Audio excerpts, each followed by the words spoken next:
in Miami in an epic match which went to a final set, and Coleman is coming from Hong Kong. It's crazy. Like everybody when they play Fonseca, they feel like they're in Brazil.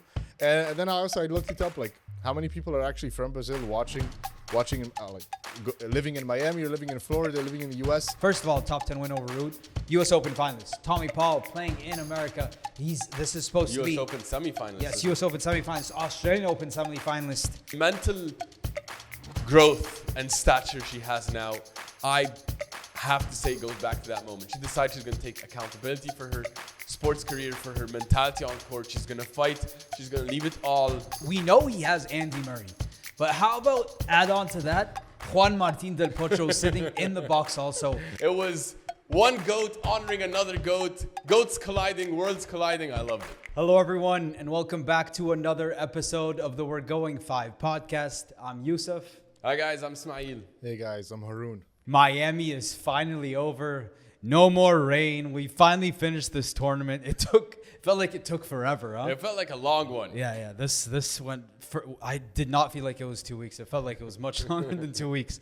And we're gonna get into so many different things. Alcaraz lost maybe a month ago in this tournament. Where has he been? He's been vacationing. It feels like for a while. Yeah, it was so. But let's get into this as fast as possible. We need to start off with the one and only we saw yesterday, Jakub Mensik, playing an amazing match against Novak Djokovic to win the title, Ismail, in Miami. What did you think of this 19-year-old phenom? Amazing. It's so nice to see such a talent really arrive on the scene, because this was not only a great final that he played, but what an epic run all the way up until this is one of the best runs of the year, and very impressive for a young teenager to be doing this. I mean, Djokovic complimented him during the tournament. He's talking about that, Fonseca gets a lot of attention, but look at Mensik. I feel like he gave him enough juice to take him down in the final. So not only was it so impressive to see him take Djokovic down and win 2 tiebreaks against Djokovic, I felt like he was so composed in the final. And he's been showing that all tournament. He moves so well, side to side. I really love how he redirects the ball. I feel like he takes the ball, the backhand down the line especially, really, really nice. Such a solid player from the baseline. He comes in. He's not necessarily an aggressive player. I wouldn't classify him as an aggressive player, but he's very solid and he's willing to come in. He volleys very well. The drop shot, we saw him integrate it very nicely throughout the tournament, throughout all the matches. I'm so impressed because not only did he take down Djokovic, but he took down 3 top 10 players. So you take down along the way, you take down Draper, you take down Fritz. Which looked like a bad loss in the beginning for Draper, but 2 weeks after now it looks like the best loss, honestly, that he could have had. Yeah. And plus Fils, honorable mention here, he took down Fils, who's also playing really, really well. So I'm so impressed. I mean, this is an amazing form to see. He's much ahead of schedule for his development and just for this type of result. Yeah. Awesome. Haroon, how about you, man? Yusuf, you've been talking about Mensik for quite a while now. We've all been talking about Mensik and the Czechs and their arriving. But I didn't think Mensik was going to be the one that's leading the charge here, the first one to win a big title. But he served amazing. Like Djokovic spoke about that. Like he was serving great, which helped him supremely, helped him so much. So, and it gave him a lot of free points and serve +1. So that obviously, like, you need to serve really well to play against Djokovic, and he was moving really well as well, and feel like his anticipation was good as well, I felt, and and Djokovic was really struggling, had to dig deep, to stay with him in the points, and he had to play a lot of great shots to beat him, but yeah, the dude's awesome, man, like, and he's playing so confidently as well, like he's smooth, his mental, very confident, and his mental aspect is quite well. And yeah, I think he got upset. Like I'm predicting, I'm guessing, I'm assuming that he's got upset. Maybe Fonseca's getting all the hype, all the other guys, and he hasn't been getting enough attention. But so I feel like he plays a little bit angry, like he's some grudge, a chip on his shoulder, which you like, Yusuf. Maybe I could be wrong, but that's what I feel kind of a bit from his vibe. And yeah, it was awesome. Like the dude's great, and only way up from here is teenager. Stars. I think we might be talking about this next gen ATP finals that we just saw. Might be could be really stacked. Actually, we could be talking about this. Could be really stacked in the future. An all-time next gen. Yusuf, what did you think? This was an amazing week for me as a fan of tennis because as you said, I love Jakub Mensik. And as much as, I hated the fact that he wasn't getting the love he deserved because the man is 19 years old and he's been doing things this past 6 months, up to 6 to 8 months that have been amazing, and he hasn't gotten any of the credit, any of the love that he deserves. Making it all the way to quarterfinals in Shanghai last year, we saw he had good and runs. He lost to Djokovic there, and he took him down. He took him to the brink there. Yes, as well. exactly. So this was I absolutely love that Jakub Mensik is getting the spotlight, and he's now. He's sitting on that throne of the week, if you can say. He's the face of tennis for this week, and I love it for him because he deserves it so much. As you said, his run was amazing. As you said, Haroun, he has that chip on his shoulder, and people keep overlooking him. How can you overlook a 19-year-old who's doing things like this? This man has now jumped into the top 30. He's into the top 25, actually. Last season, he was 74 in the world at this exact time. Now he's up to 24 in the world. So this man he's a young man, and he's flying. He is flying, and I love this for him. And another thing, because when we talked about Mensik last season when he played Djokovic in Shanghai, you felt like it was the mental edge that Djokovic had. It wasn't the tennis. It was that mental edge. And for him to come back this week and take him down in the final 7-6, 7-6. And Djokovic, you could say he is the most clutch player of all time. And in tiebreaks, he shows up. And he was able to take this man down, his idol, to win his first ever ATP title. The Masters in Miami. Like it was the perfect ending to the perfect 2 weeks for Jakub Mensik. I loved every second of it, and I love that he was the one who was on top in the end. Just so many amazing things to look at this week. He's done so many history maker posts we made this week, honestly, on TSH Tennis. Yeah. Like lowest ranked champion in history, in Miami history, ranked 54. Now we know he's jumped up to 24, jumped 30 spots. Extremely well deserved. First player outside the top 50 to beat Djokovic in Masters final. Really impressive. That's iconic. Like no one's done that. So, and then he didn't lose one tiebreak. He's 7 for 7. Mr. Clutch. 7 for 7. Mr. Clutch. No one's ever done that to win a Masters title also. So many things that just show you that Jakub Mensik is here to stay. He is not only a star, he is becoming a superstar at 19 years of age. This is iconic stuff that we've seen this week, and I can't wait to see what the rest of the year looks like because this man is going to be amazing. Yeah, he's awesome. And I was telling you how I feel like his game is very, very similar to Djokovic. Yeah. And you mentioned that he almost out-Djokovic. He did. I want to share with you some of the stats that you go into the rally breakdown in terms of the points won. 0 to 4 shots, Jakub won 37 points, Djokovic won 38. 5 to 8 shots, Jakub won 14 points, Djokovic won 15. 9 plus shots, Jakub won 8 points, Djokovic won 9. This was as close as it gets. Djokovic had to play. He was playing his clone almost this match because that's what it was. There's no direct way to beat him. It's not like you can get the serve plus one. You cannot hit through the man. You can't hit through him because he moves so well side to side. And he's big. I didn't know how big he was. When he's standing next to Djokovic, Djokovic is a big guy. Yeah. He's 6'3", 6'4", basically. And Mensik's towering over him. Jakub is big. Jakub is big. Some more stats here because a lot of people are saying, and I saw in the comments like, serve bot. Yeah, sure. He had won 77% of his first serve points. Djokovic also the same. Djokovic also was serving really well. He did not win just because of the serve. His serve is excellent. Oh, no. By the way, his first serve is excellent. His second serve will get better. It's a little bit slower right now, and it is a little bit of a weakness, and that might be something in his confidence in the second serve. A little bit nerves. We see this with younger players. But when he shores that up, the same way Alcaraz has been shoring that second serve up, he will be a monster on serve. It's going to be really hard.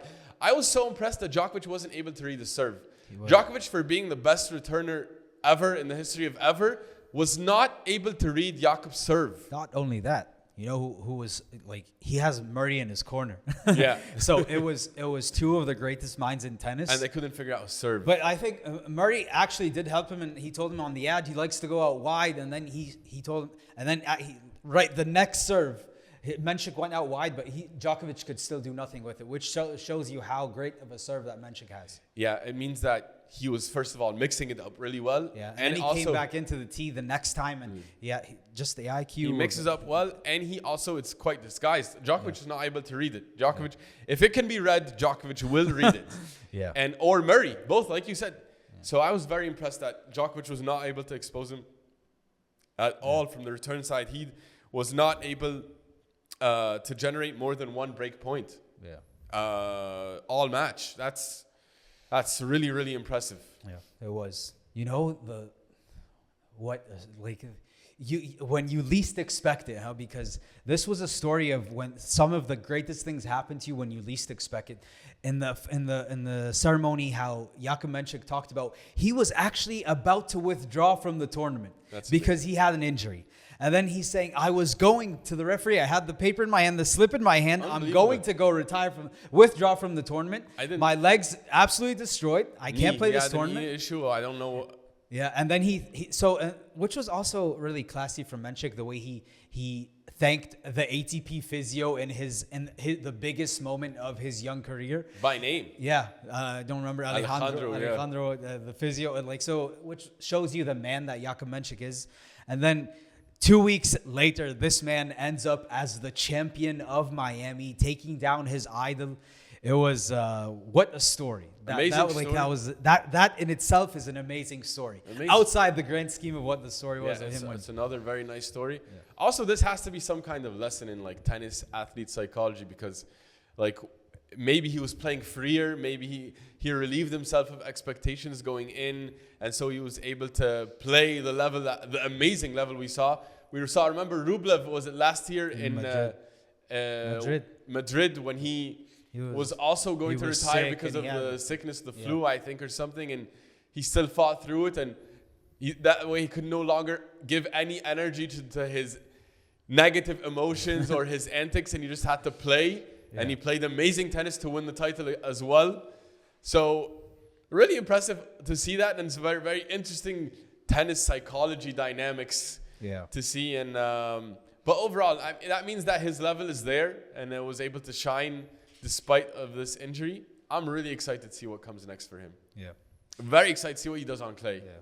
It was just I think overall this is a great role model for young players, and also what we saw at the end of the match. I loved the respect Jakub Mensik showed Djokovic at the end of the match. It was absolute respect. So he took a moment, he was on the ground, his head in his hands. Then he immediately got up, ran to Djokovic, stopped mid-run to give a bow with the head. And then the embrace was super warm from both sides. Obviously, Djokovic knows he's his idol. At the same time, Djokovic gave him all the credit mid-tournament, talking about how great a player he is, and he deserves as much attention as Fonseca. And then in the trophy ceremony, Jakub mentioned that I'm here because of you, which he does not have to say that. And then he called him the GOAT.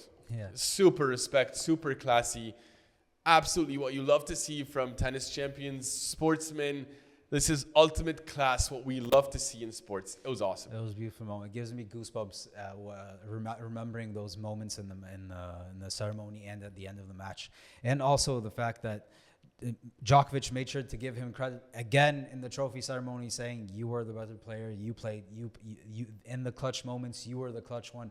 So I love when two classy guys just collide, and it's the perfect example for tennis. It was awesome because the battle was fierce on the court. They were both they were leaving it all, and then you see that moment, and then that's exactly how sports should be. That was awesome. Beautiful. Well, we have to move on to the women's side, which was Harun. I'm going to pass this on to you, my friend, because guess what? You picked it. Aryna Sabalenka, the Belarusian Tiger, is back and takes down Jessica Pegula to win the Miami Open for the first time. Your thoughts on this incredible woman? The Tiger is back. The Tiger is back. You had Andreeva coming in trying to steal away the spotlight, but no. You have the big Tiger, Sabalenka. This is her town. She's the one that dominates all these big titles. She's a beast. She is who she is for a reason. And I wasn't afraid at all for making that pick. I thought that was a very easy pick. I thought she had it in the bag. And yeah, I told you so. Revenge week. She's not gonna go on a losing streak and lose. I told you revenge week. I told you it was revenge week. You said it was revenge week. I agreed for the women's side. For the men's side, I did not do well. But yeah, man, she's awesome. What can you say about her? We spoke amazing about her and how great she is as a player and mentally and how strong she is, and it's super tough to beat her. So not much to say, man. It's awesome. She's just gonna keep on collecting more big trophies, and not a surprise. What do you guys think? What do you think, Ismail? I want to give it to Yusuf because you also picked Sabalenka here, so you deserve the floor here. Well, honestly, I knew the bounce back was going to come. It was going to come. The same way you said about Sasha Zverev, how there was the hangover of losing at Australian Open final. She had it for a bit, even though she was going deep in tournaments. But her level didn't really drop that much. It didn't was drop. just like a mental. But hangover. She wasn't the assassin that we're used to seeing from Aryna Sabalenka the past few years.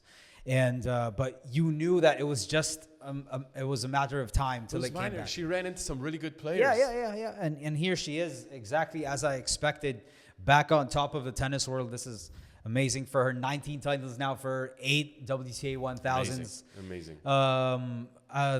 This is, as you said, Haroon, this is exactly what I expected. Also, Aryna Sabalenka on top. She owns Jessica Pegula now. Taking it. So Jessica Pegula, every time she gets a chance to win a big title, who is standing in her way? It's Aryna Sabalenka. First you had it in Really Cincy last season. Then you had it in the US Open again. And then now again in Miami. There's, I guess, whenever Pegula plays amazing at home, huh? Yeah, she But loves guess to who play home. plays even more amazing, I would say. Unfortunately for her, Sabalenka. It's Aryna Sabalenka. So that was awesome to see. I love to see the best players at their best moving into the clay swing. Not Aryna Sabalenka's best surface, but she's still amazing on that surface. Let's see what happens. Yeah. I loved her run to the title. Also, that did not get enough. She dominated that run. So, I mean, Danielle Collins, who's not been in the best form this year, champ. But she's still the defending champ. She took her out in 2. Then she took out Zheng in straight sets. Not in the best form. Not in the best form There either. needs to be a conversation about Zheng. Yeah, that's what... Cheese. Yeah, Ice. Yeah, true. But then Paolini and then Pegula. It was an excellent run, and she dominated it. A note about this final, because the scoreline does not do Jessie Pegula justice. This match was very close. It was. The first set was close. The first set was close. Second set, not so much. Pegula kept breaking, and then Aryna just kept breaking back. Yeah. And she was ahead. She had her chances, and she could not convert. She could not consolidate breaks. Aryna was still there mentally. She kept calm. Same thing in the second set. Also, Pegula broke to start that second set. She had the lead. She had the chance. Sabalenka, we need to, whenever I see her dominate, especially when she lifts these trophies, I'm reminded of when she won her first Australian Open title, and she decided that she's no longer going to go to her sports psychologist, and she's just going to depend on herself. And the mental growth and stature she has now, I have to say, goes back to that moment. She decided she's going to take accountability for her sports career, for her mentality on court. She's going to fight. She's going to leave it all. Her fight is incredible because she's not phased when she goes down, when she's a breakdown, when she's a set down. A conversation needs to be had about her consistency on court from the baseline. You say about how many outforced errors she makes. She's now so consistent. She moves amazing from the back. Her defense is incredible. She slices really well from the backhand corners. She slices from the forehand corners. She keeps the point alive. Her defense is now almost as elite as her offense. I'm a complete fan of her game. She's awesome. She's by far the best player in the world right now. Andreeva made the case, of course, but she's the most complete player. Haroon, Smile's a fan of Sabalenka's game. Wherever. I mean, that's not news. Sabalenka's game is awesome. But she's developed so well in the past 3 years, mentally and from her game. It's incredible. It is. That is true. 3 years ago, we were not calling her this clutch. Well, where were you? Why didn't you pick her to win the tournament? Me and Haroon? I picked Andreeva. I was going for the story. You know what Haroon and I did? Picked her to Well win. done. Well done. But it's nice to see that you're now a fan of her game, which is awesome. I've always been a fan of her game, but I love the improvement and the growth in her game. Smile is really what I'm making you forget what he picked. Yeah, exactly. Yeah, he completely missed this one. But here he is. He's a Sabalenka fan. I was hyped on Andreeva. I loved her form too. The way he talks about the winner after the fact, like he knew it all along. Yeah, like this was I didn't know it, but I'm telling you, I was impressed with. Yeah. No, we're Well, joking it around with is you, man. impressive. Yeah. It is some good stuff though.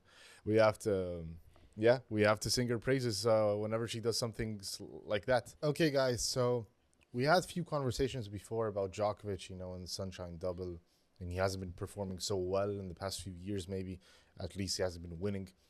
So I want to ask you guys about now. What do you think about Djokovic this year, Yusuf, in Miami? In Miami. I think this was an amazing week for Djokovic. Amazing 2 weeks. Sorry, not 1 week. 2 weeks he went all the way to the final. So many positives to take away from this. The fact that I did not expect this to happen, huh? I did not expect him to go this deep. I thought he wasn't even going to play, honestly, and he was going to move on to the red clay. And let's start this clay season and prepare for, I guess, Monte Carlo, Madrid, Rome, Roland Garros, which I believe is his best chance at the next Grand Slam. And I think he's going to do it. He's the best player on clay. So I'm like, okay, let's shift. Let's shift our focus completely. That did not happen. They stayed in Miami. Murray was by his side. And so many positives to take away. Going this deep, playing some of his best tennis. And that all the way, then he kept peaking and peaking and peaking until he reached that Dimitrov match. 0 unforced errors off the forehand the entire match. Unheard of. So Novak Djokovic reached his peak, I would say, in this tournament, and he is back to his best. 60 Masters finals. No one's ever going to touch that, I think. And he just keeps edging further and further away from the competition. And the oldest man to ever make it all the way to a Masters final was going to be the oldest man ever to win a Masters title, but that did not happen. I think it's going to happen sometime soon, but love it for him. Love it for the team. Love it for Djokovic fans. This is an amazing thing going forward. And most of all, a big confidence boost. Yeah, I think that's the main keyword for me is the confidence is back, which you wouldn't think is necessary, but he talked about how he was going into the tournament. He didn't have the confidence that he would have liked. And he mentioned that in the final also, that he didn't have big expectations in Miami. At the same time, it was the perfect tournament to bring that back because he played Musetti. He loves playing Musetti. Loves it. Dominated the Musetti matchup in straights. And then he also played Dimitrov, who he really loves to play Dimitrov as well. And as you mentioned, that 0 unforced errors was really 10-1 now against Dimi. Incredible record against Dimi, and also very impressive performance in that match. He ran into the better player, who's having a stellar week, playing with a lot of confidence. I think it's very good for him as we move into the clay. As you said, he's built up now some, match play, which he needs. And I think it's going to serve him very well. I'm excited to see him go into the clay season now with this fresh boost of confidence. And I also thought about I doubted his motivations going in, but he played really well. And you know that when Murray's in his corner, they're taking things very seriously. He said that he wants to play and win titles. The 100th title is jinxed at the moment. It is. The 100th title is jinxed. It's coming, though. It's coming. I mean, if you're saying he's going to do it in the Grand Slam in Roland Garros, then he has to win one before Roland Garros because the 100th title is jinxed. It needs to happen before. But he cannot win Rome. Yeah, no. Because whoever wins Rome loses in Roland Garros, and that is proven. He that is proven in the past 5 years. Yeah, well, when Rafa wins it, he loses in Roland Garros. When Djokovic wins it, he loses in Roland Garros. Maybe they would just keep going back and forth. Sinner will be fresh back, and he can win it for us, and then set Djokovic up. Haroon, how about you? Yeah.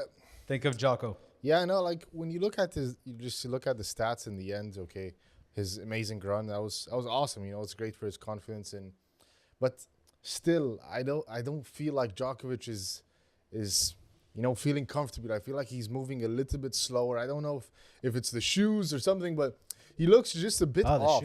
He looks a bit off, but to me, he looks a bit heavy, a bit slow sometimes when he's moving. Although he's moving great, he's playing great, but I don't know. Just I feel like maybe I could take some more rest, work on his fitness a bit more, make sure that he has enough juice to go into these big titles. But yeah, man, it was awesome. It was great to see, and I think he wants to win a slam so bad this year. And I think it's gonna happen soon. Yeah, awesome. The GOAT, he's father time. I don't think he was moving so bad. I mean, yeah, he's coming off the hemi injury, which, of course, it might No, be he was linger, moving fine, but I just Mensik out Djokovic him. Yeah, Mensik was Like in that was really tiebreak, impressive. they were going toe to toe those long rallies, and you gave us those stats, but like you can see in the end, you expect the other guy to make the mistake, to make that unforced error, but it was Djokovic. Not because he was just out of gas. You saw in that tiebreak, he fell on the ground. He had no energy left. He had nothing left. Which even if you watch the match and the commentators are saying, like, if this goes to a third set, what's Djokovic even going to look like? I think he was going to be fine, but it just felt like the brutality of each point. 19-year-olds are able to keep up with it much more. Yeah, well, maybe to Harun's point, the fitness, maybe he needs to take a break, or like this short break here, he can boost it back up or something. I mean, Well, when you have those gloves are helping him out. Those blue gloves. We need to buy some of those. Let's see, do they actually work? Yeah. I'm sure I have bigger issues than the gloves, but in my game. But You never know. Maybe it's a new racket. Maybe you never know. let's see. Yeah. Well, other than Djokovic, guys, we had a lot of nice storylines, and we had a lot of winners this week outside of the champions. Yes, we did. 7 Australian Opens, 15 slams. Not too bad. Not too bad. Yusuf, who's your biggest winner of the week? I have to say, it is the one and only Francisco Cerundolo. Cerundolo. I loved Cerundolo this past, it was 4 weeks? He's been playing really The well. Sunshine Double has gone on for 4 weeks. And I think Francisco Cerundolo has been playing amazing tennis, back-to-back quarterfinal appearances, and only him and Arthur Fils have done that. So, and this is a man was known as a clay court specialist. That is not the case. Anymore. That's not fair. He has improved massively. He is an amazing hardcourt player now. Yes. And he's had some very, very good wins. This week he took down Ruud. He took down Tommy Paul. Those 2 wins are good wins. Ruud, we know. Top 10 U.S. players. Open. First of all, top 10 win over Ruud. U.S. Open finalist. Tommy Paul playing in America. This is supposed to be U.S. Open semifinalist. Yes, U.S. Open semifinalist. Australian Open semifinalist. Took him down. So just legit wins on hard courts. And then last week took down Alex de Minaur. And then we saw that incredible match against Grigor Dimitrov. He could have won that match. He could have been in the semifinals. But an amazing week. No, sorry again. Amazing 2 weeks of tennis. More, because he has played well in South 4 America. weeks. I know 4 weeks, but since he's the biggest winner this week for me, let's focus on this week. He is the biggest winner for me out of Miami. We're moving on to the clay court swing, which is his best surface, which means he is supposed to peak, huh? Can't wait to see what he does. I have expectations. I'm a big fan of him. I love watching him play tennis. His forehand's awesome. Yeah, and forehand's awesome. I think he's mentally composed, and I think he's an overall really, really good player. Lots of big chances to go deep in tournaments, get more points, and let's see how far he goes up the rankings during these next 3 months. But to me, Francisco Cerundolo, my biggest winner. Yeah, he's awesome. Harun, how about you? I'm going to have to say it's Borna Coric. Borna Coric won 3 challengers these past few weeks. Love that pick. Yeah. Love that pick. And former 12 in the world. Like that's, it's Masters champion. Masters champion, awesome, like great player, and I like the move that he's going to play challengers. It's no shame in that. It's like some of these top players feel like, okay, that's maybe their ego is a bit gonna get crushed if they go down to the challenger level. Oh no, my level is up there, and you start to rediscover yourself and rediscover your form. We saw that like other players did that and they had some success with it. So great to him, and then before you know it, you're winning a bunch of challengers and then you're seated at Wimbledon or seated at the Slam. So it's a good move. I think it's nice to build some confidence and build consistency and make sure that you got a lot of matches under your belt and a lot of wins. Like some of those coaches said that you should be winning like 70% of your matches to feel like practice matches at least, but he's getting a lot of actually professional matches wins, so that's good for him. And yeah, I love to see it. And I think he's close to becoming a top player again. And yeah, he's my biggest winner of the week. That's an awesome one. Yeah, and he's been fighting. Always respect the fight. Yeah. I saw him play when he was 16 years old in the French Open. He was a prodigy also when he was a younger kiddo. George, he's always the guy who, like, when he's at his best, he's tough to beat. He's fun. He's fun too. Yeah. How about you, Smile? Do you have one? Yeah, well, you guys are missing out on the biggest story of the week. Maybe we left it for you. Yeah, well, thank you, which is Alexander Eala. Yes. From the Philippines. Yes. From Rafael Nadal Academy. Rafa. Making it to her first ever WTA 1000 semifinal. The first Filipino player to ever make it to Trailblazer. to WTA 1000 semifinal. Congratulations to her. What an absolute Congrats to the Philippines also. amazing week. Congrats to the Philippines. You guys have a star. She has arrived. Yeah. I mean, she's been showing signs of promise. And of course, with the Rafael Nadal Academy, there's always a lot of expectation. Yeah. But man, oh man, was this a special run this week. It was insane. She took down Ostapenko. And then Tough She win. graduated Tough from the player. Penko University. Yeah, she graduated from Penko University. Then she took down Madison Keys, our Australian Open champion. Yes, and Maddie has been playing amazing even outside of Australia. That was no fluke of a win. All right. No, it But wasn't. also was a walkover, so luck is always needed. Yep. But then guess what? Yep. She capped her amazing run with an epic takedown of Iga Swiatek.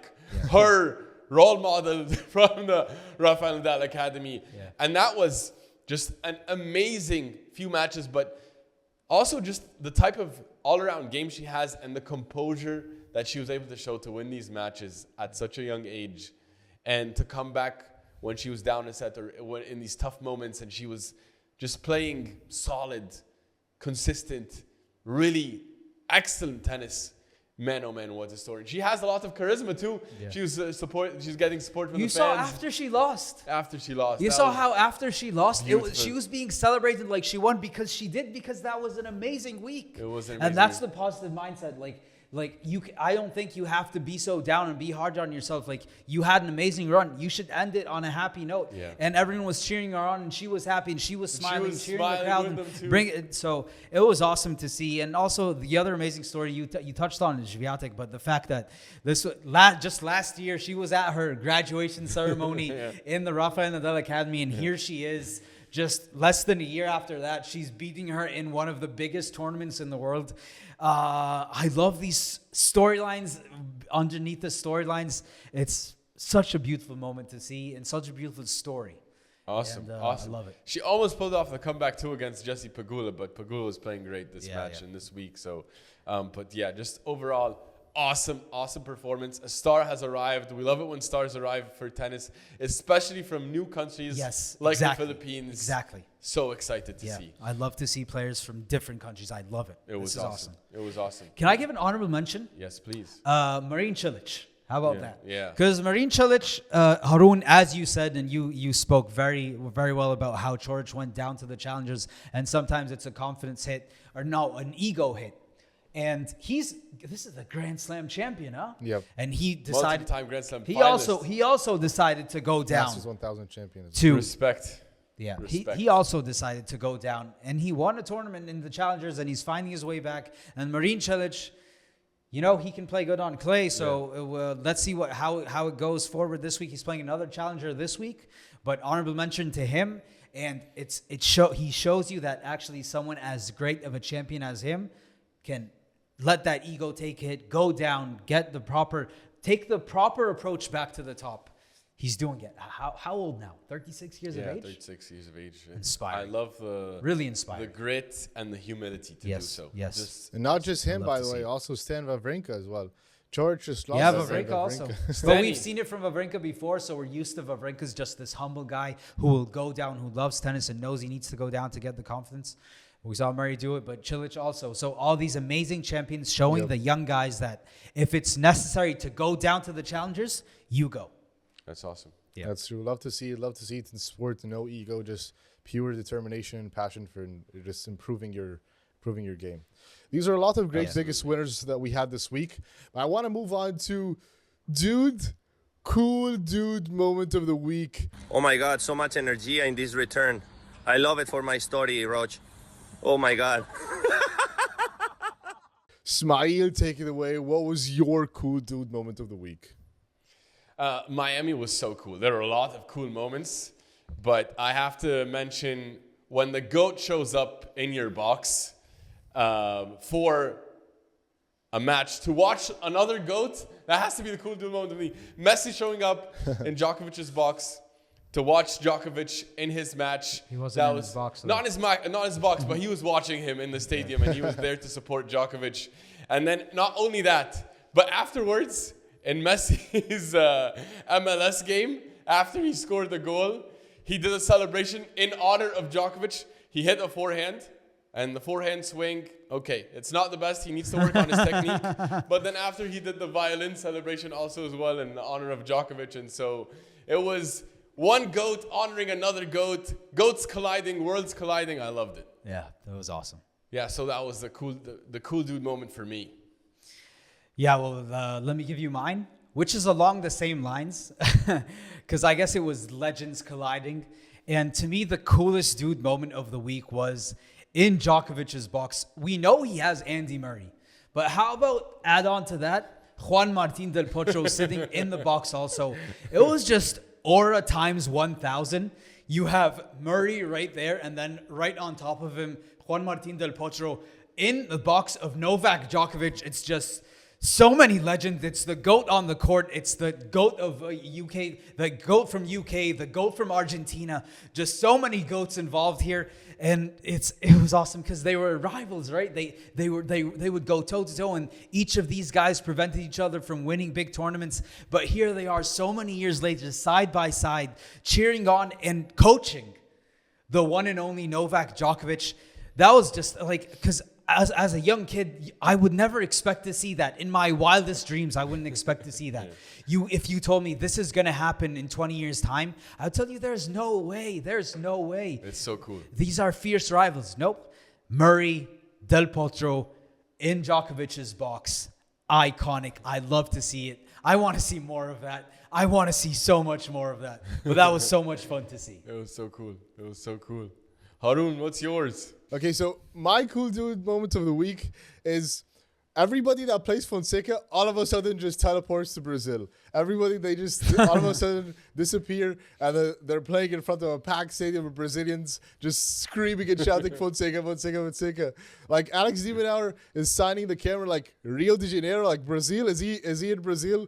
Also, Leonard Tien in his Instagram post, he's putting the location Rio de Janeiro. Like, it's crazy. Like everybody when they play Fonseca, they feel like they're in Brazil. And then I looked it up, like how many people are actually from Brazil watching living in Miami or living in Florida, living in the US. There's about like 2 million Brazilians living in the US, and about 22% are in Florida, so Miami, Florida. So you can actually pack the entire stadium. Every time Fonseca goes to play in Miami, it's going to be packed. So, and I don't know, maybe we can see other tournaments as well where all of a sudden these Brazilians just spawn and supporting Fonseca anywhere he goes, and he just gets home. That's crowd. other than the ones who probably traveled to the country. Yeah. Just home crowd advantage everywhere he goes. It's insane. The kid's 18, and it's just so much aura, and it's just only going to increase. Like, so other players would just wish just an inch of that. Crazy stuff. Yeah, it's awesome. Maybe someone like Leonard Tien, who's an American playing in America, maybe he can feel like he has home support, but not against Fonseca. Yeah. So unlucky. Weird. So unlucky.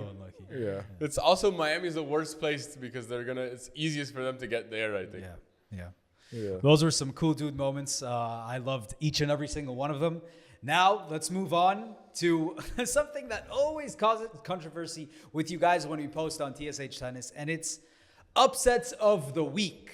So, Smail, I want to hear your upset of this Miami Open.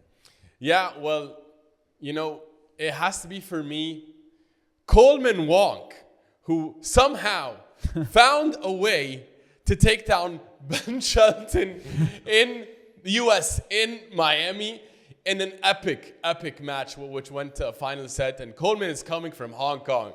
And he is not... And he's coming from Rafael Nadal Academy. Yeah, another Rafael Nadal Academy player.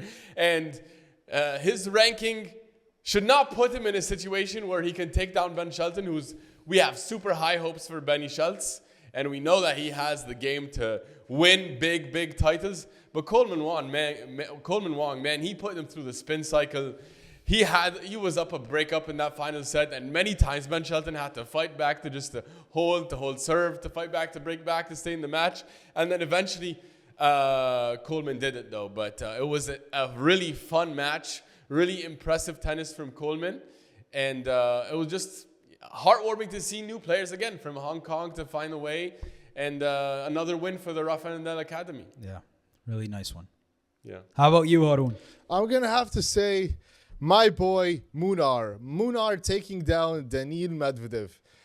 I told you guys, Munar has been playing great tennis this year. It's very different than the way he's been playing the past few years. And it's so nice. It's so fun. And it's showing. And it's more. I told you he's going to do big things, and more stuff is going to keep on coming.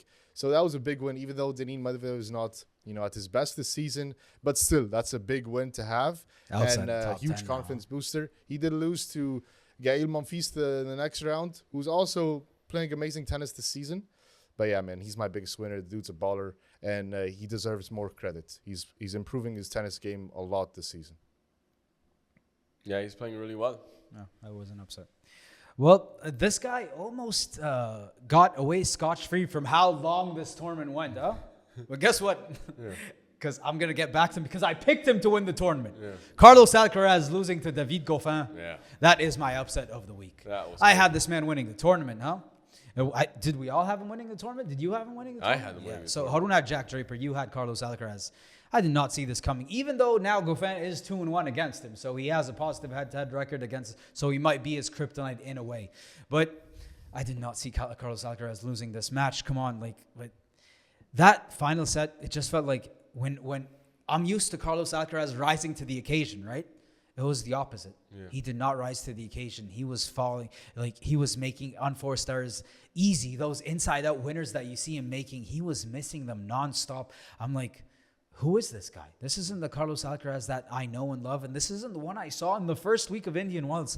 What happens? What are these ups and downs? Like the fluctuation of his level makes no sense to me. But that was my upset of the week. I do not know what the approach is going forward.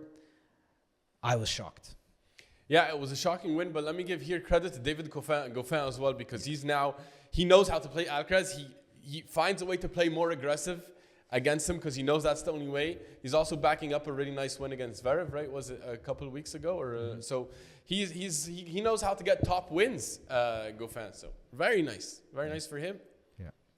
Big player. Anything else you guys have? You have an honorable mention, Smiley, or any of you guys? Yeah, have? let's give an honorable mention for Artur Fils. Oh, you're going because I told you guys he was my biggest winner last week. He was, and he followed up his quarterfinals last week with a quarterfinal this week. Awesome. And along the way, he took down Sasha Zverev. Yeah. Okay, world number 2, who's not in the best form, but he is world number 2. Yeah. And he took him down in a final set. He was more clutch than Zverev. He was, because Sasha had a break in that final set. Boy, did he choke or did Fils come up clutch? I do not know, but I'm leaning towards the choke, though, honestly. I told you guys I expect horrible form from Zverev, and I told you the Aussie Open really got to him. But he said he's fine and he's back and everything's good. He's saying that he's trying to will himself back. He's not. Right. He needs a rest. He keeps coming back and he keeps getting worse and worse losses. These things, they hurt confidence. But credit to Fils. He's now won 2 of their last 3 matchups.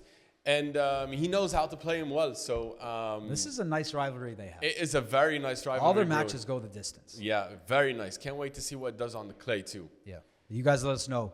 Were these your upsets, or were there other ones that we did not mention? Okay, guys. I think I ate something spicy. Moving on to spicy, no spicy. A little bit spicy. Sorry, not as spicy at all. Smiley, you have a spicy moment you want to share with us? Yeah, guys, I don't know if you caught this, but, there was a spicy moment in that Mira Andreeva-Anisimova match. Yep.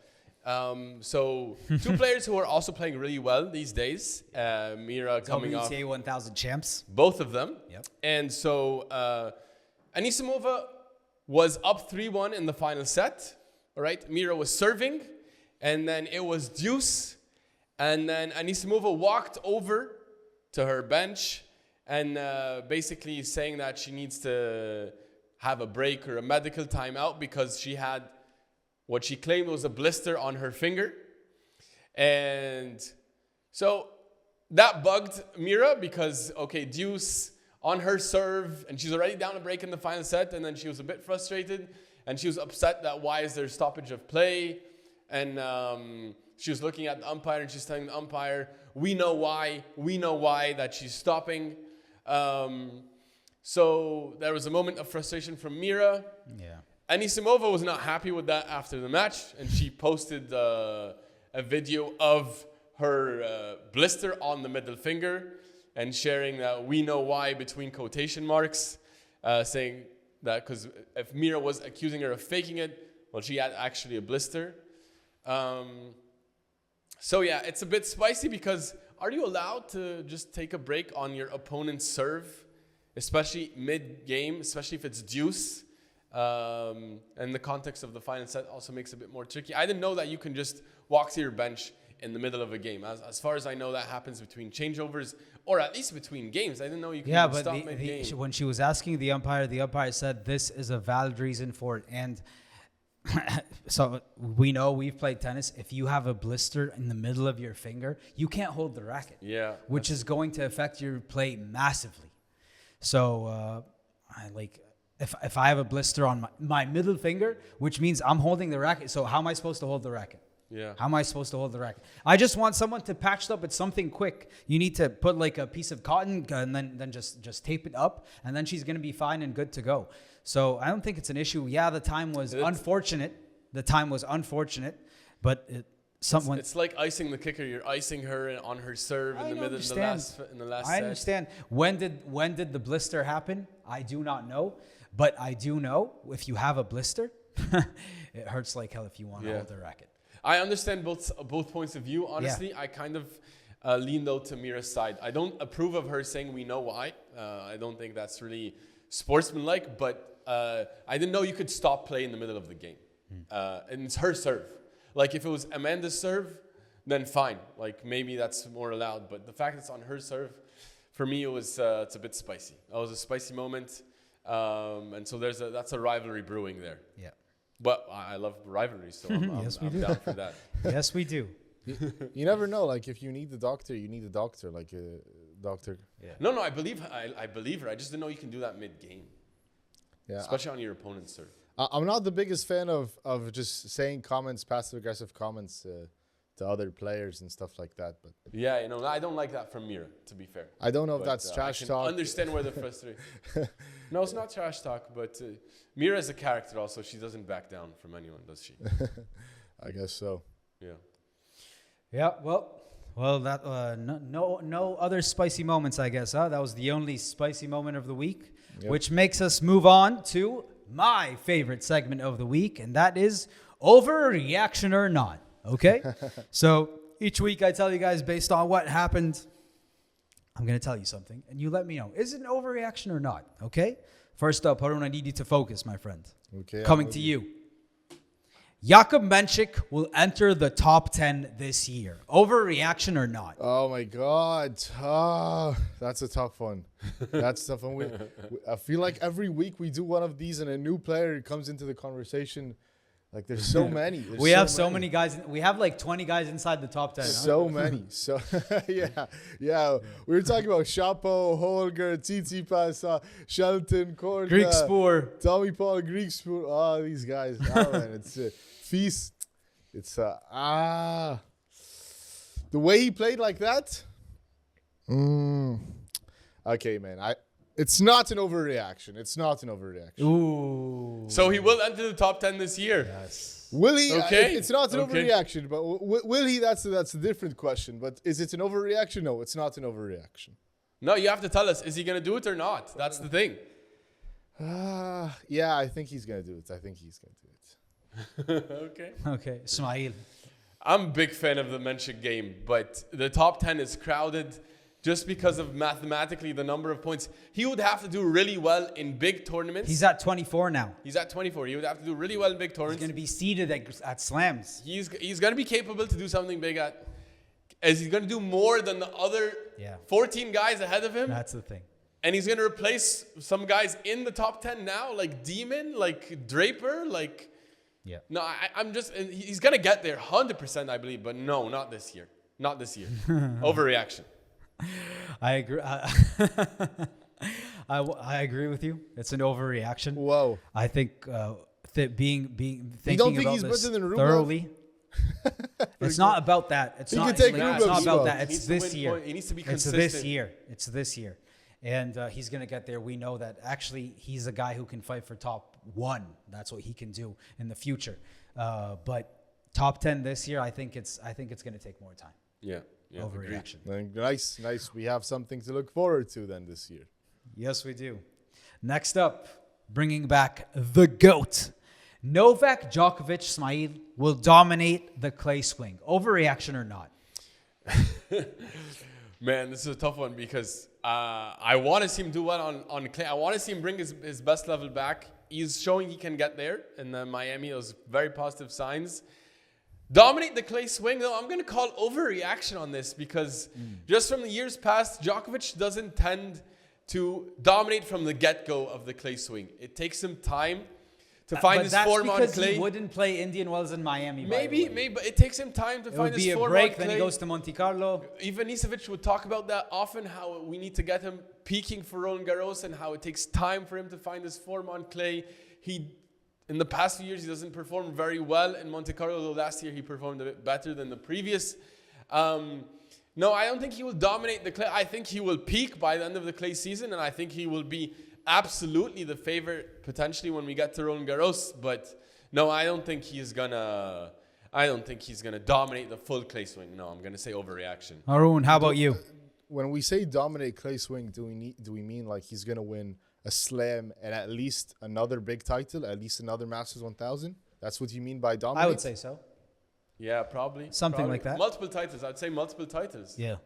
Multiple titles. Actually, I think this year is going to be different. I think Nadal's not in it. I think he's healthier. Last year, he wasn't feeling so healthy. And I think it's different now. The clay is wide open. I feel yes. I feel he could win two plus big tournaments on clay. Yes, he will dominate. Not an overreaction. Nice. Okay. Yeah. Yusuf, what do you think? I agree with you, Haroon, because I said Novak Djokovic is the best player on clay in the world. Rafa's gone. Djokovic was second in line. And that continues to be the case. The only reason he did not win Roland Garros last year is because he got injured. That final between Sasha Zverev and Carlos Alcaraz was going at whoever, if that was Djokovic on the court against either of those two guys, he was going to crush them. And I think he is going to remedy that this time. And I hope, knock on wood, that he stays healthy, because if he stays healthy, he will dominate this swing. And I do not think this is an overreaction. So, okay, you have him winning RG. Is he gonna win? Another Masters also. Monte Carlo? Probably not Monte Carlo, I would say. Madrid? Yeah, like so he's gonna win another big one. Because Either it's Monte Madrid or Carlo, Rome. Madrid, Rome. Which one is he gonna win? I don't think Monte Carlo. I think like Madrid, Rome, maybe. Which one? But if he wins Rome, he will win RG. So you have to be careful. So I you're know, saying he I has Madrid, understand, but Madrid's also Alcaraz, he's Zverev. one of those guys that can overcome that. Only him and Rafa. But I think he's gonna dominate. He's gonna go deep in tournaments. So win a few. Let's see if he plays at 500 in the middle. Does he go to Barcelona? Maybe. No, I don't think Rafa's gone. Maybe I don't Pista, know. you want to go play on Pista Rafa Nadal? Oh yeah. Also yeah. That doesn't make sense much, does it? Well, next up, and this is one that I think we all we do not all agree with this. But let's see. Carlos Alcaraz should replace Juan Carlos Ferrero as his coach. Overreaction or not, Smite? That's absolutely overreaction. That's 100% BS. I absolutely call that out. That I 100% disagree with that. I am not a fan of, first of all, coaching changes when you're having success. He's not having success. If you have... He's not having success. He's going through a dip, but I'm a big fan What of... has he done since Wimbledon? There's an argument to be made that he hasn't found his best form, but I don't like to change coaches when you found success with them, when they've been with you since you're very young, when they know you very well, especially... Juan Carlos Ferrero is a former world number one. He's a Grand Slam champion. He does not need to change his coach. No. Jannik Sinner changed everyone, even though they were with him for a very long time, and then he decided, let's change, and we saw what happened. We saw a completely different Jannik Yeah, Sinner. but It's Jannik brave. Sinner didn't win a It's slam. brave. He It's didn't win a brave. slam before that. Alcaraz is just young. He just needs more time. He just needs to cook. No, I don't agree with this idea. Overreaction all the way. Haroon, how about you then? No, man, huge overreaction. Listen to this. Listen to this. Let's say his record is below 50. Let's say he has more losses than he has wins, but he wins a few slams and a few Masters 1000 titles. Would you take that or not? Like, if he tells you, hey, Of course I would I'm take going to that, give but you... that hasn't been happening. We're closing in on a year. He hasn't won a tournament. No, Yo, he just no, won we're his not. first indoor tournament at Rotterdam. Sorry, no, he won. Yeah, sorry. That No, was, yeah, sorry, no big tournament. No big titles. In Yeah, the no end, big titles, okay. judge it on No the end. Masters, no There's still 3 more slams to go, so we don't... And there's still plenty of Masters 1000 Was titles. Juanqui there, by the way, in Rotterdam? Yeah. I Okay, believe fine. so, yeah. So, You say not an overreaction, Haroon? no, Or it's, no, he wasn't. I don't remember now. it's Yeah. not an overreaction. It's an overreaction. Sorry, it's an overreaction. You should not get rid of Juan Then you Carlos have him Ferrero. changing? You want him to change his coach, Yusuf? Because me and Haroon don't. Sometimes when you have the same voice in your head all the time, you stop listening. Sometimes. I don't know. Okay, so what what's needs your to call? change? What needs to change then for Alcaraz? Because someone like him, and so I come off sometimes as being really harsh on Carlos Alcaraz, which I do not like whatsoever. But I think his potential is much higher than what he's been doing so far. So we haven't had what's he done since Wimbledon? Beijing, which was awesome, and then Rotterdam, correct? Yeah. But he didn't face any. There was no Jannik Sinner. There was no Novak Djokovic in Rotterdam. There wasn't Beijing. There wasn't Rotterdam. So he's starting off the season not the best. What needs to change? Is it the coach? That's the question. Is it the coach? Or maybe add someone to the team. I don't know. But I would say should he replace him? I don't think he should. But is it an overreaction? It's such a big... No, I don't think it's a big overreaction. It's something that probably I would think of if I'm in his place. What do I need? What if I'm his management team? But overall, I say an overreaction at the moment. Maybe Alcaraz should take more responsibility for his game and for his own losses more. No, he should. Of course, I agree. Well, before 2 more, I need to hear you guys and your thoughts. I talked about this man. He was my biggest winner. Francisco Cerundolo will become a top 10 player. Haroon, overreaction or not? This year or in general? No, just in general. No, in general, I feel like, yes, he can be a top 10 player. He has a lot of top 10 wins. He's beat a lot of the big players. He beat Zverev multiple times. He has a great game, all-around game, I think. Yeah, he has the potential to be a top 10 player very, very easy, very comfortably, I would say. Not this year, though. Nice. It's stacked this year. How about you, Smite? He's been improving, I feel, every year in terms of his game. His results are also improving. The top wins are coming. He's now doing well on clay, on hard. His forehand's huge. His serve is great. His confidence is brewing. Yeah, I think he could do it. I think he do it. And actually, if he has a very good clay swing here, he might even do it. He might do it this year. He might get into the ATP top 10 race this year. If there is a world where he has a very nice clay swing, and he will be in the top 10. You are taking words right out of my mouth. And first of all, I love Francisco Cerundolo. I had him as my biggest winner. He's at 23 right now, sorry. His career high is 19. But as you said, he's improving. And he had an amazing 4 weeks in Miami and in Indian Wells. And we're moving on to the clay. So many points that he can rack up along this path, along these 3 months. Top 10, I don't think it's an overreaction. And I think it's also going to happen soon. I do not know how soon, but I think he's gonna get there because I think he is one of those players that deserves to get there. He's 26. He's young. He's fit. He looks really good. And remind me who took him out of Roland Garros last year? Novak Djokovic. Oh, so the GOAT took him out. Okay, Yeah. so only the GOAT was And able a to take him out to 5-set RG. gladiator battle. Yeah. I have very high expectations for him at RG. Well, last one. Oh no, Haroon. You said. Last one. Got a bit confused there. Smite, listen up. Jakub Mensik. And I'm coming to you for a reason, and you know why. Jakub Mensik will have a better career than Joao Fonseca. Overreaction or not? Anyone who knows me at all knows I love Joao Fonseca. And I mean absolutely no disrespect to Jakub Mensik. I'm a big fan of his game. But Joao Fonseca is the next thing ever. Like, his game, just the amount of firepower and talent and skill Fonseca has is unbelievable. It's unreal, the type of game he brings to the table. Mensik is a much more solid, consistent. How many Masters quarterfinals does Joao Fonseca have? None. None. How many Masters titles does Joao Fonseca have? Also none. Who's in the top 30 at the moment? Yeah, Mr. Jakub Mensik. So Mensik. Just to point out. No. I don't want to disrespect Jakub Mensik. Jakub Mensik is amazing. I can't wait to see. By the way, they went to a final set in the ATP Next Gen Finals, and that was the match of the tournament. Mensik is the only person to take Fonseca to a final set, I think, in the Next Gen Finals. But Fonseca's already beaten him, by the way. So he's already at that level, and he has the game. So let's be clear. This is going to be one of the best rivalries for the future. But just for the sake of this question, I will take Fonseca slightly ahead, just because I believe Fonseca's talent is Why amazing. am I not surprised? Yeah. Haroon, how about you? No disrespect to Jakub. Actually, no, man. I think, no. I think Mensik will have a better career than Fonseca. I think that in the long run, I feel like when you have a chip on your shoulder, you're more likely to succeed than the people that are front runners and everybody's telling me you're the best, you're supposed to be a star. I love your chain of thought, by the way. Keep going. And then you're waiting now for this guy to deliver. And it's too much pressure. I feel like it's too much pressure. Like, Fonseca's a beast, and we want to see him become this huge star.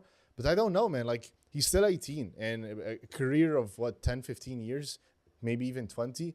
Like, I feel like Mensik reminds me a bit of Djokovic when he was younger. Like, Djokovic was great when he was younger, but he wasn't that big star. Everybody wasn't talking about him that much, but he was having decent results. Obviously, the talk was Nadal and Federer and all these guys. But when Djokovic wasn't getting all the talk, and Mensik is giving me similar vibes. And I feel like he has like good fundamentals, and he's fit, he's strong, he has all the shots.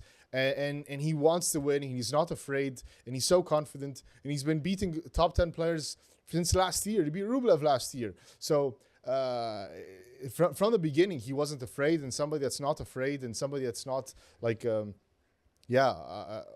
that's afraid to take the moment in his own hands and win. And I'm betting on Mensik to have a better career just because of these aspects, not because of tennis-wise per se, but just because of how the things around it more, I feel. Yusuf? You know, Haroon, I have the same chain of thought in a way, because this Jakub Mensik, this man reminds me of a Novak Djokovic. And you guys, sorry, not you guys, because now you're on the other side because of the Fonseca, but he wasn't given the love when he was young. He wasn't given, the respect. He was given the respect. Uncle Tony knew from the first time he saw that guy. He told Rafa, this kid is going to be a problem, and boy was he. And you said, Haroon, he had Jakub Mensik. He's like Novak. Who ended up as the GOAT? Novak Djokovic. So Jakub Mensik is on his way. And I think Fonseca, he brings the highlights. He brings, he's from a big country. He has, I guess, the bigger audience because of where he comes from. And Jakub Mensik comes from Czechia, which is a small country. So that's the only reason you can say that Jakub Mensik doesn't have what Fonseca has now. But down the line, when we, I know it might be crazy for us to say this, but like, I think Jakub Mensik is going to have a better career. I don't think this is an overreaction. When it's all said and done, I don't have to look further than what he has done. Where is he ranked? What has he done? What has he achieved? He's a Masters champion already. we were touting, we gave so much more hype to Joao Fonseca after winning a 250 in Buenos Aires than we're giving Jakub Mensik after winning an ATP Masters 1000 in Miami. Does it make sense? No, it doesn't. So respect is going to be put on Jakub Mensik's name. Let me put some pushback here because first of all, I'm a big fan of Jakub Mensik. But the reason why people he's done has been 1,000 times greater than Joao Fonseca so far. Sure, I 100% agree. Also, he's a bit older, so he's had more time to do that. How 1 year? Yeah, and let's see what Fonseca Fine, does. but he's a 19-year-old kid and he's an ATP Masters champion. Yeah, but the reason why people are obsessed with Fonseca, first of all, the eye test, because his game is so aggressive. And Djokovic doesn't pass the eye test too as a young guy. But he ended up as the greatest of all time. No, there's great arguments for Mensik, and let's see how it plays out. But the game is now more shifting to the guys who can hit also big. And also, I think Fonseca's game translates slightly better to all surfaces than Jakub. Because I think Fonseca... Big serve? Fonseca also has a big serve. Not as big as Not as big as Jakub. Also, Fonseca volleys and moves forward is aggressive, very aggressive. So that's going to translate better to grass. We know he already loves the clay. And the hard, he's already done great stuff. So I just think all around, on all surfaces, I predict Fonseca to be slightly better. And Mensik might prove to be as good or better as well. But my opinion is that right now, just the components of the game, just because of the level of skill, there's no disrespect to Jakub. It's just... Fonseca's a bit more fun. He comes from a bigger country. Probably he's more fun. That's it. He is more fun. Jakub Mensik has everything else. More potential. I'm not sure if he has more potential. I'm not sure about that. Fun doesn't translate into any. You know who's so much fun? Gael Monfils. But Fonseca's been winning also, so it's not. It's not overreaction completely to say that. Well. You have 2 on Team Mensik at the moment, 1 on Team Fonseca. We want to know what you guys think. Are you Team Fonseca or Team Mensik? Let's see in a year's time, by the way, what's the results will be from today. I'm excited to watch. Okay. Yeah, also, I just want to say that, like, we don't care who's better. We just want both of them to have great careers, and we don't care this guy's better than the other. I want to see them play each other. No. This is just having fun. It's just having fun. Yeah. I want to see both win 300 slams. Well, on that note of the next gen, let's have a next gen update. Yeah. And let's visit Fonseca, by the way. So Fonseca in Miami, it feels like a long time ago that he played. But first of all, he had an epic match against Leonard Tan in the first round. Yep. And that's going to be another beautiful rivalry I'm looking forward to. Yep. Fonseca won that tough match in tough conditions in the final set 6-4. Yep. He's kind of had Leonard Tan's number now in the past... less than a year, because he's now beaten him in the next gen finals and now beaten him here in Miami. But not only that, all right, guys, because you remember that Fonseca after Australian Open, he went and played the Davis Cup and he lost to Humbert because he was the number 1 singles. He lost to Humbert in France indoors. In indoor France and on the courts that Humbert loves. They went to outdoor hard. He got revenge, 6-3, 6-4, and boy did he dominate. That match, and that was very impressive. So I love to see that. Have to shift to another next gen guy. Also, Artur Fils. But last thing, against Alex de Minaur, he was close. He was close. He was up a break in the final set. And that's a top 10 player. He was about to down again. Yes, he was. Fonseca looking spicy. I actually thought he was going to win that match. Me too. I thought he had that in the bag. Credit to Alex de Minaur. Yeah, de Minaur. Back into the top 10. Yeah, because he's a mentally really solid player, de Minaur. Yes, he is. Also, Fils, Yep. Who didn't actually have a great next gen finals tournament, by the way, but he's been doing really well this season so far. So he backed up his quarterfinal, beat Tiafoe, took Zverev down in the final set match, as we said. Yep. Lost to his fellow next gen, Jakub Mensik, but the next gen, we might be looking at an all-time next gen class right now. Yeah. Yes. Amazing. No, it's nice. It's nice. I love it. I love what Fonseca's done. He's been showing promise, and he's going to take a break now. Then we're going to see him again in Madrid. So can't wait to see what he does on clay. I can't wait to see what Mensik does on clay as well. Let's see. I'm really excited for that. You know what? By the way, you know what? I think Leonard Tien is going to be a Grand Slam champion. Okay, nice one. Sure. Very soon. If you told me any of these next gen guys are going to be Grand Slam champions at the moment, I don't have any arguments against any of them. Yeah, they're all showing so much promise.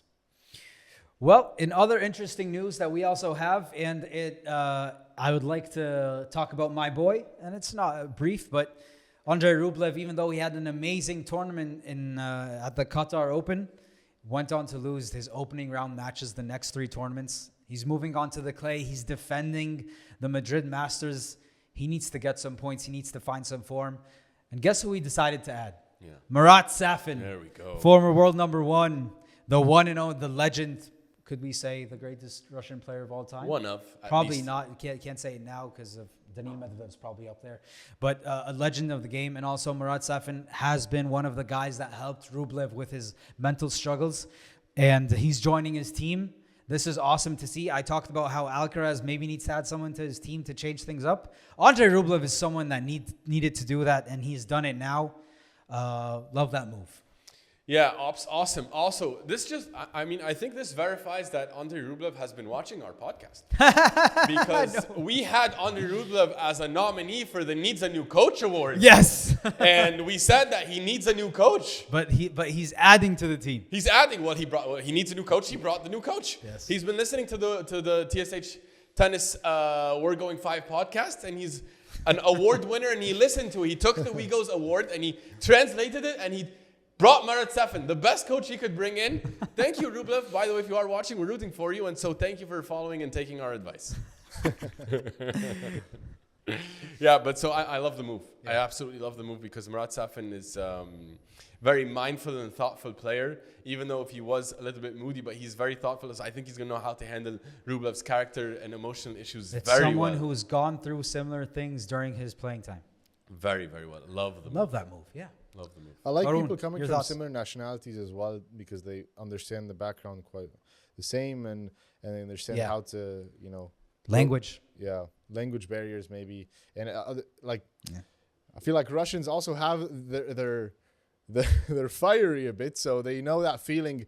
Maybe some other people look at it like, oh wow, it's a bit over the top, but it's normal sometimes in Russian players to get a little bit angry and then just continue normally. So it's nice. Yeah. True. Awesome move. Yeah, I love it. Well, guys, you know we like to be transparent and keep you posted on where we were right and where we were wrong. Let me start off with where we were right. All credit to you guys, Yusuf and Harun. You guys had picked Sabalenka to be the champion in Miami. Yes. Well done. Finally, Harun, I can say I made the right pick. It's taken me so long, and I deserve to stand up on this podium and thank all of you guys for supporting me. And none of you guys trashed me with my picks, so thank you for the support. Nobody you guys were so kind you guys showed me so much support over the past weeks, and here I am standing tall because of you. Finally, I am officially 2 out of, I think, 28. And I think that is passing with flying colors. I told you, just pick like me and you're going to be okay. Don't worry. Yeah, I don't think so. Yeah, I don't think so either. But anyways, you're on the right track, my Really, brother. I'm winning. Yeah. Well, I mean, I was wrong there because I had Andreeva, so I missed on that one. Yeah. Where we were wrong on the men's side, we were all wrong there because Harun, you had Draper winning the Sunshine Double, and that was wrong. Well, I was me and less Yusuf, wrong we than both you had guys were. Alcaraz. I was less wrong. We had Alcaraz, and we were also wrong I there. probably have never been so wrong. I lost to the eventual champion. My guy lost to the eventual champion, which says something. Yeah, it was around two losses. And tie breaks, in tie breaks, similar to the Djokovic loss as well. We're taking points for a round 2 loss now. Yeah, nice. That's desperate times there, brother. You're trying to catch up to me. I'm currently at 7% success rate. I'm trying to catch up. You're trying to catch up to half of my score. Yeah. I think you should be proud of yourself. Like, walk tall, huh? Walking around, walk tall, my friend. I do. I feel very proud. Nice. Well, a chance to add to that percentage or maybe to reduce it. I think we're going to reduce it hard. Yeah, definitely. Week. I am at least because my picks are so fun, but they're so wrong. But listen up. Let's get into them. We have Houston, we have Bucharest, and we have also Marrakesh, Morocco. Smail, who wins in Houston? I'm going with a player who I think is building a little bit momentum. Also, is really good on No clay. one's convinced with their picks. Huh? Go ahead. I'm going with Tabilo here. Maybe he's going to do Oh something. my God. How many wins does he have this year? He's been iced, but the clay, I'm believing he can do something. on Okay, clay. going with He wa- Iceman. He played a nice tournament in Miami. It wasn't Very bad. nice pick. That's going to age like what? I don't even Yeah, not let's even see. milk. Let's see. Haroon, how about you? I'm looking at Brandon Nakashima. He's looking for his first title this year, and I think he's knocking on the door. He's playing great tennis. Brandon Nakashima is my pick for Houston in front of his home crowd. Is he going to play every single match on the outside courts? If so, that's a good pick. If he's going to play No. on main courts, then It's gonna main probably courts, but play he's a lot of he's main been courts. improving his record on the main courts, by the way. Yeah, but this man is he's the king of the outside courts. Yeah, Well, you know who I'm going with? give it to us. Kei Nishikori is Okay. going to win in Houston. He's good on clay. Nishikori's good on clay. Yeah. Why not? Do I have reasoning behind my pick? No. Do I have vibes? So much. It's gonna Oh, be. vibes. a nice I have the semifinal vibes. Like loss. I saw his name. His name was calling me when I saw the draw. That's good. That's good. It's a nice Well, that's semifinal Houston. loss. How about Morocco? Haroon, who do you have winning in Morocco? I'm going with the guy you guys talked about, who's a potentially top 10 player, Talan Griekspoor. I think he's gonna Okay. get the trophy in Morocco. He's going top seed. Haroon's going top seed again. Yeah, No, that's a top I'm seed going. pick. I'm going Nice, Griekspoor. nice. I'm going Griekspoor. Griekspoor. I feel it. Yeah. I feel it's a Griekspoor. Yeah. Yeah, it looks like you feel it. How about you, Ismail? Well, I'm going for Lorenzo Sonego, seeded 2 here, but I feel like he plays well on clay, and let's see. I think he can do something nice here. Again, you guys making picks that seem logical, but are you making the fun picks? You are not. I think Sonego's still fun. He seeded 2. Yeah. In this tournament, not so fun. I You think know who's it's- fun? You know who's fun? If you Yeah. pick, for example, a Matteo Bellucci. Okay. You know who's picking him? Yeah. I am. I'm There we going go. with Matteo Bellucci. There we go. Does he have an easy path to the title? Absolutely No. Is he going to pass by Talon Greeks for season 1? Yes. Is he going to have to go through many seeds? Yes. Is he going to win the tournament? Probably not. I'm picking him. Vibes. Good, I'm good. going with vibes this week. Last week was revenge week. This week is vibes week. Well, he's fun. He's fun. So let's go with the vibes. Yeah. Last but not least, we're going to Romania, Bucharest. Haroon, who wins there? Romania, Romania. Sebastian Baez is just gonna win it easily. That was smooth. That was very That smooth. was smooth. I think that's another seeded 1 Haroon's going with, by the way. That's a nice pick. Going season 1. That's a good, strong It's pick. pick the Well correct done. pick. It's not pick the fun pick. Who's gonna win it? Sebastian Baez on clay. It's What's pick in the fun pick. Ask anyone. It's pick the fun pick. Sebastian Baez on clay. What are you gonna do?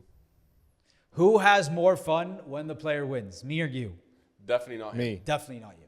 How about you, Smite? I'm going with a player who I like, and I'm expecting a breakthrough soon. Flavio Cobolli. Oh. I like Cobolli's game. I think he's all-around player. He plays with... He's been having a tough time. Yeah, because he's running into tough players. But 250, the draw's a bit more open. I think he can do it. Maybe? I don't know. Maybe. Maybe. Yeah. Maybe. Okay. Who are you going with? I said fun picks. I said vibes. I said all these things. You know who I'm going with? Give it to us. Stanislas Wawrinka Stan the man. wins in Romania. Like it's 2015. Yes. Is he going to win the tournament? I probably guess not. Is he probably going to lose round 1?